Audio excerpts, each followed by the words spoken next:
வணக்கம். சென்னையில் ஆபரண தங்கம் அதிரடியாக 560 குறைந்து 89,440 ரூபாய்க்கு விற்பனையாகிறது. கடந்த சில நாட்களாகவே தங்கத்தின் விலை தொடர்ந்து ஏற்ற இறக்கமாக இருந்து வரக்கூடிய நிலையில் இன்றைய தினம் தங்கத்தின் விலை குறைந்து விற்பனையாகி வருவது குறிப்பிடத்தக்கது. ஆபரண தங்கம் கிராமுக்கு 70 குறைந்து 1 கிராம் 11,180 ரூபாய்க்கு விற்பனையாகிறது. வெள்ளி விலையும் கிராமுக்கு 2 குறைந்து 1 கிராம் 163 ரூபாய்க்கு விற்பனையாவது குறிப்பிடத்தக்கது. கடந்த சில தினங்களுக்கு முன்பு 2,07,000 வரை வெள்ளி பார் வெள்ளி விற்பனையான நிலையில் தற்பொழுது 1,63,000 வரை விலை குறைந்திருப்பது குறிப்பிடத்தக்கது.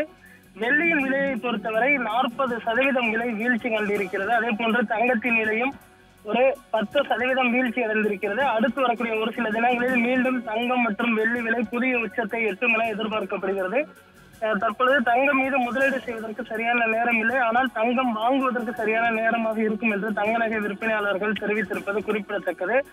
அடுத்தடுத்து வரக்கூடிய நாட்களில் தங்கம் வாங்குவது என்பது சிரமமாக இருக்கும் என்று எதிர்பார்க்கப்படுவதால் தற்பொழுதே தங்கம் மீது முதலீடு செய்வதற்கு சரியாக இருக்கும் என்றும் விற்பனையாளர்கள் தெரிவித்திருக்கிறார்கள். குறிப்பாக இந்த விலை குறைவு என்பது நடுத்தர வர்க்கத்தினரையும் அதே போன்று பொதுமக்களுக்கும் சற்று ஆறுதல் தரக்கூடிய ஒரு செய்தியாக இருக்கிறது. ஏனென்று சொன்னால் தங்கம் விலை 90,000 கீழ் இறங்கி இருக்கிறது. உலக நாடுகளை பார்த்தோமேனால் சீனா, கஜகஸ்தான் உள்ளிட்ட நாடுகள் தான் தங்கம் மீது அதிக முதலீடு செய்து வருகின்றன. தற்பொழுது இந்தியாவும் அதிக நகைகளை வாங்கி வரக்கூடிய சூழலில் தற்பொழுது விலை குறைந்திருப்பது சற்று ஆறுதல் அளிக்கக்கூடிய ஒரு செய்தியாக இருக்கிறது. ஆனாலுமே கூட இந்த வருட இறுதிக்குள் தங்கம் விலை மீண்டும் புதிய உச்சத்தை எட்டும் என எதிர்பார்க்கப்படுகிறது.